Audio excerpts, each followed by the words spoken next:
Evangelho, sexta-feira da 11ª semana do Tempo Comum. O Senhor esteja convosco, Ele está no meio de nós. Proclamação do Evangelho de Jesus Cristo, segundo São Mateus. Glória a vós, Senhor. Naquele tempo disse Jesus a seus discípulos: Não junteis tesouros aqui na terra, onde a traça e a ferrugem destroem e os ladrões assaltam e roubam. Ao contrário, juntai para vós tesouros no céu, onde nem a traça e a ferrugem destroem, nem os ladrões assaltam e roubam. Porque onde está o teu tesouro, aí estará também o teu coração. O olho é a lâmpada do corpo. Se o teu olho é sadio, todo o teu corpo ficará iluminado. Se o teu olho está doente, todo o teu corpo ficará na escuridão. Ora, se a luz que existe em ti é escuridão, como será grande a escuridão? Palavra da salvação. Glória a vós, Senhor. Sexta-feira da 11ª semana do Tempo Comum, em nome do Pai, do Filho e do Espírito Santo. Amém. Queridos irmãos e irmãs, damos prosseguimento à nossa meditação do 6º capítulo do Evangelho de São Mateus. Retomamos agora o itinerário do 19º versículo e caminhamos até o 23º, ouvindo dois ensinamentos do Senhor. Podemos dizer que no versículo 19, Jesus retoma a centralidade do caráter interior e espiritual da lei, recolocando em destaque o elemento central da qual estamos falando nesses últimos dias. A plenitude da lei está na prática, no cumprimento da caridade, no cumprimento do amor a Deus e ao próximo, como o Senhor nos ensina, como Ele mesmo ama. A beleza do 19º e do 20º versículo que acabamos de ouvir está exatamente na conclusão do versículo. Como assim, Padre? Do versículo 21. Nós ouvimos Jesus dizendo: Não junteis para vós tesouros na terra, juntai para vós tesouros no céu. E esse trecho vai lido em relação direta com o versículo 21. Pois onde está o teu tesouro, aí está também o teu coração. Para juntarmos tesouros no céu, é preciso que o nosso coração esteja no céu. Ou seja, é preciso que o nosso coração esteja unido a tudo aquilo que é de Deus, as coisas de Deus. O céu aqui é o retrato da comunhão com o Senhor. Juntar tesouros em comunhão com o Senhor. Juntar tesouros no céu, juntar tesouros a partir da identidade que adquirimos com o nosso batismo. Somos cidadãos da Jerusalém Celeste.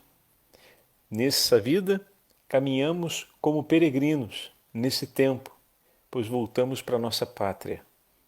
Pois em Cristo, no dia do nosso batismo, tomamos parte no reino dos céus, na pátria definitiva. Agora, é preciso que nessa vida caminhemos sob a luz dessa verdade, caminhemos amparados por essa real esperança e coloquemos em prática aquilo que é próprio nosso, porque em Cristo nos tornamos co-herdeiros de Cristo, nos tornamos filhos no Filho, nos tornamos membros dessa pátria divina.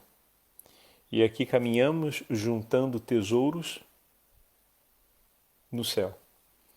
Ou seja, vivemos aqui realizando as obras segundo a caridade e o amor de Deus, que triunfa e nos céus é infinitamente glorificado e amado. No mundo, somos chamados a praticar essa caridade e, praticando-a, juntar tesouros que se tornam eternos. Então, vem entendido dessa forma a ligação entre o 19º e o 21º versículos. É preciso que o nosso coração esteja também nos céus, ou seja, unido a tudo aquilo que vem de Deus, a tudo aquilo que o Senhor, nosso Deus onipotente, nos propõe. E de fato, a meditação que fizemos sobre a oração do Pai Nosso nos une intensamente a Deus, como vimos ontem na última parte. Se vocês repararam bem, o Senhor voltou, como nos dizia São Cipriano, né? no último trecho que nós lemos antes da bênção. O Senhor volta sobre esse elemento e dá a ele uma relevância extremamente grande. Qual o elemento, Padre? O elemento do perdão. Versículo 14. Pois se perdoardes aos homens os seus delitos, também o vosso Pai Celeste vos perdoará. Mas se não perdoardes os homens, o vosso Pai também não perdoará os vossos delitos. A aliança entre cada um de nós e o bom Deus está na comunhão do perdão. Nos unimos a Deus não só porque fomos perdoados, mas porque oferecemos daquilo que dele recebemos. Ali se estabelece a aliança que nos dá a titularidade, ou seja, a chance de sermos reconhecidos como seus filhos. E ao mesmo tempo nos assegura a graça de permanecer ligados a ele, porque se esse laço se rompe, se eu delibero não mais perdoar os meus irmãos, ou seja, não mais oferecer por eles o que de Deus recebo, se rompe também a aliança com o Senhor, não temos mais uma identidade reconhecida. E isso nos traz de volta o que falávamos na meditação de ontem, como um dos tesouros a serem recolhidos nessa terra. Qual, Padre? O tesouro do perdão. Ontem dizíamos como rezar a oração do Pai Nosso e nos determos, como dizia São Cipriano, perdoai-nos as nossas ofensas, assim como nós perdoamos a quem nos tem ofendido. Nos determos sobre essa parte da oração do Pai Nosso, reconhecendo a necessidade do perdão de Deus em nossa vida e reconhecendo a nossa condição diante da grandeza do amor de Deus, e dizermos: Senhor, eu reconheço e aceito o que o Senhor me oferece diante da minha miséria, mas aceito para mim, tá? Aquele dali não, viu? Aquele dali o Senhor esquece ele, faz de conta que ele não existe. Ou então, como me recordar do outro que me ofendeu e que me feriu? Como me recordar da ferida que ele fez e ignorar o fato de que, ferindo a Deus, Deus me age dessa forma, Deus age comigo dessa forma, e por Deus agir assim comigo, isso me sustenta na esperança de tentar ser uma pessoa melhor. Isso me traz um ânimo diante da desilusão que sinto comigo mesmo, pelo mal que cometi.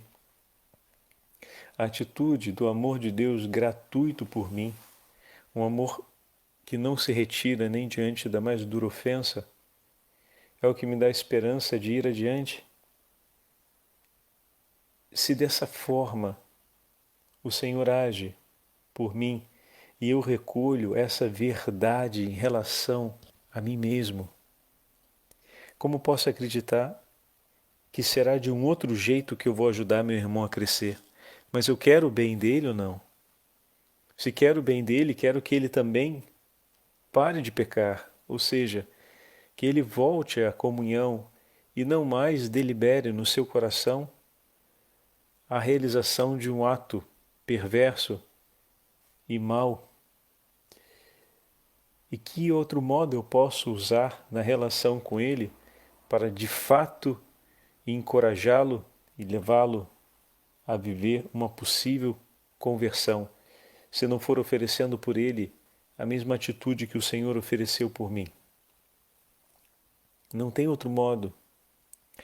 Agora, é bem verdade que podemos nos deparar com a presença no nosso coração ainda de uma grande hostilidade contra o outro e uma dificuldade real de aceitar a outra pessoa, ao nosso lado, ou, ao menos, como aquele por quem dedicamos um gesto de amor e de misericórdia.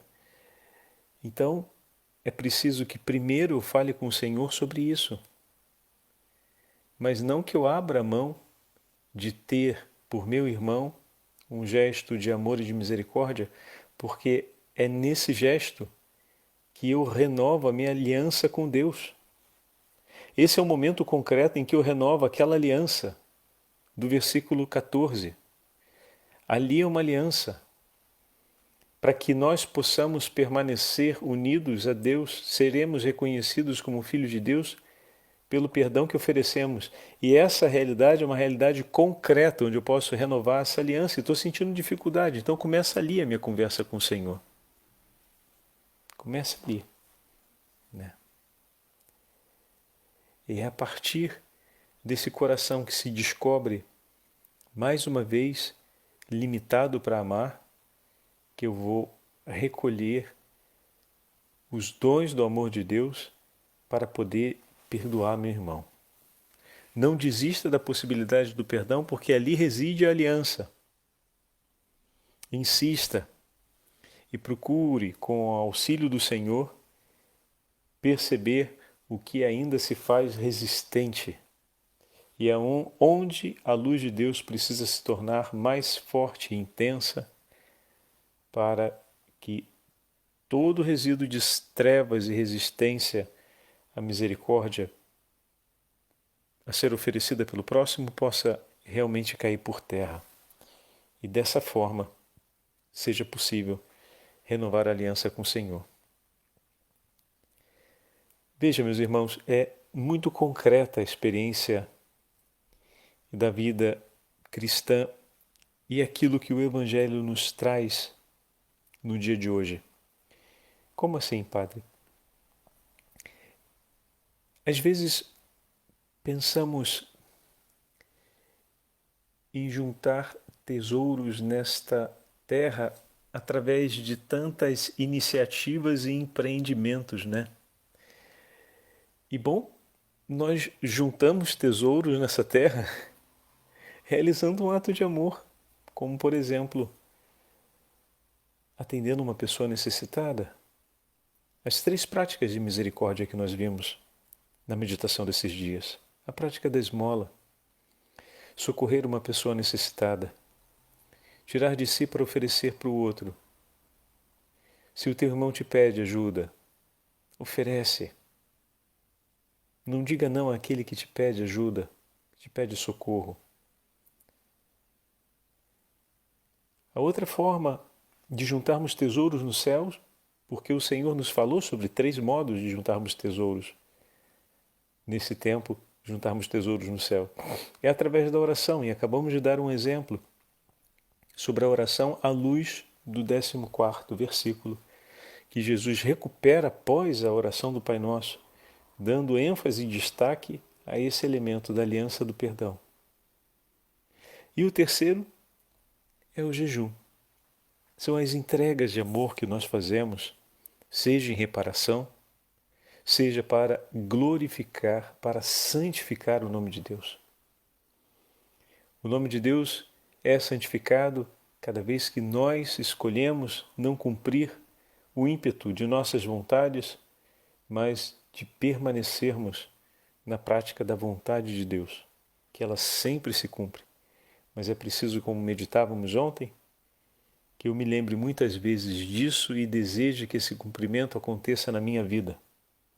Que eu tome participação na realização da vontade de Deus, como falávamos. E isso pode acontecer em diversos momentos do nosso dia, nas nossas orações privadas, também nas orações em comum. Volto a recuperar aqui uma coisa que falei em outro momento. Já repararam quantas vezes fazemos reuniões nas nossas pastorais, ao ponto de fazer reunião para marcar reunião, né? Então, por que não transformamos um dos nossos encontros, talvez durante esse mês dedicado ao Sagrado Coração de Jesus, ainda temos quase a metade do mês pela frente, para poder fazermos um momento de oração. Padre, ainda não estamos podendo nos reunir. Muito bem, vamos tentar fazer uma live diferente. 1 ou 2 vão até a igreja, diante do Santíssimo Sacramento, se pode fazer a visita ao Santíssimo.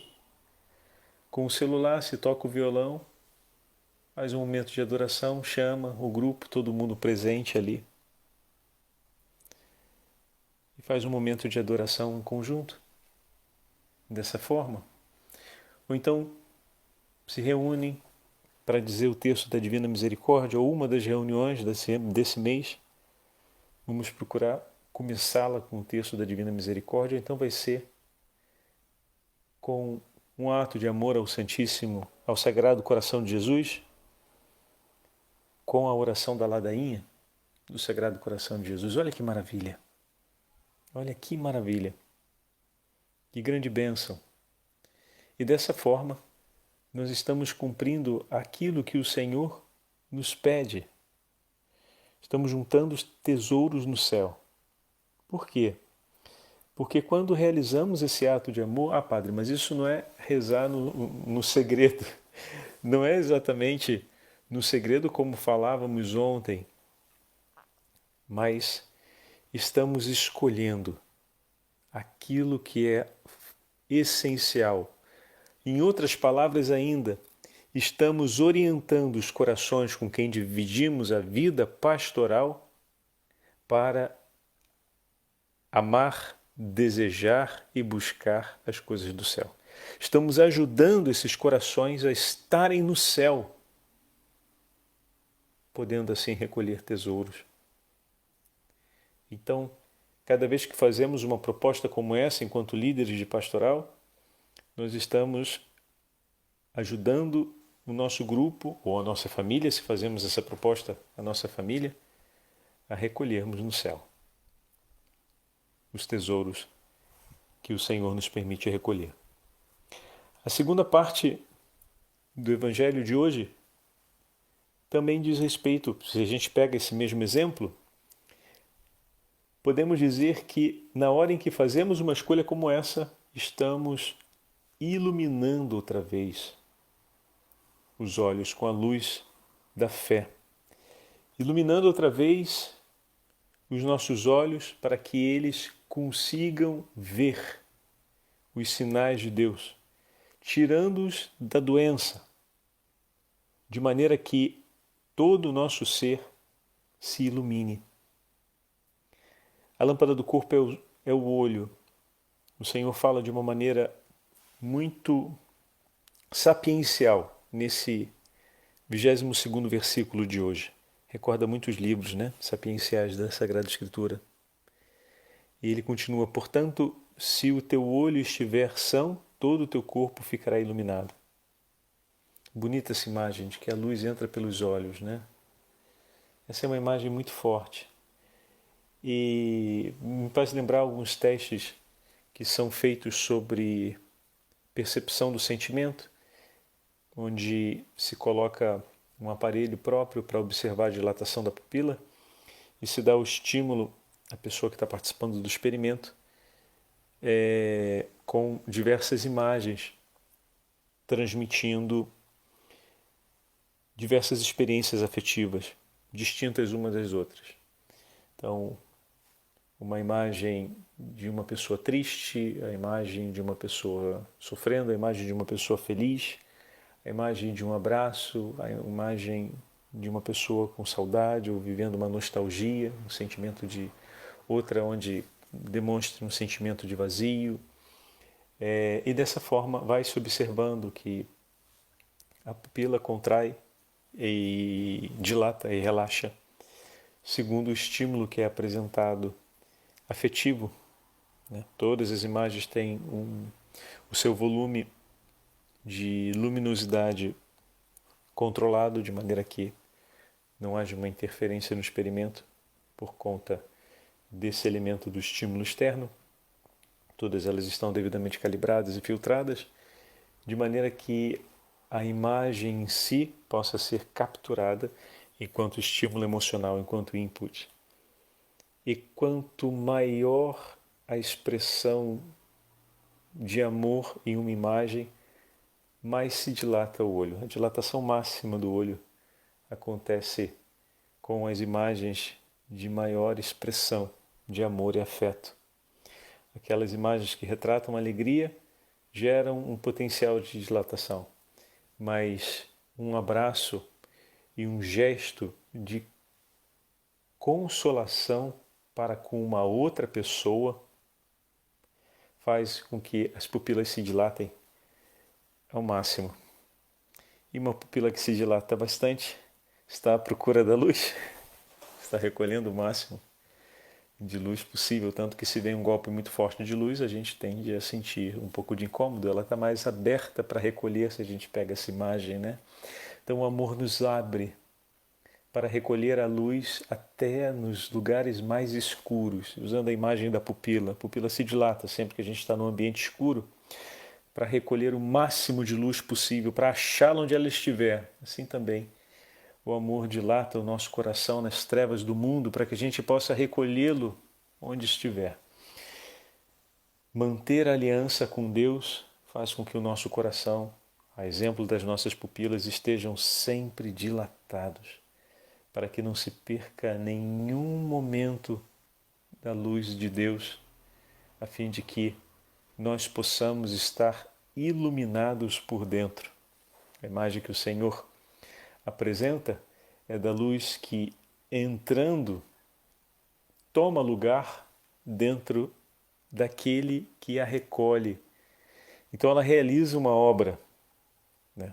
Ela não é só recolhida por aquele que vê, mas entrando ilumina. Então, toda vez que a luz de Deus, que o amor de Deus é recolhido no coração, algo se transforma dentro. Assim como... Então, se continuamos essa imagem, poderemos dizer que num ambiente escuro, né,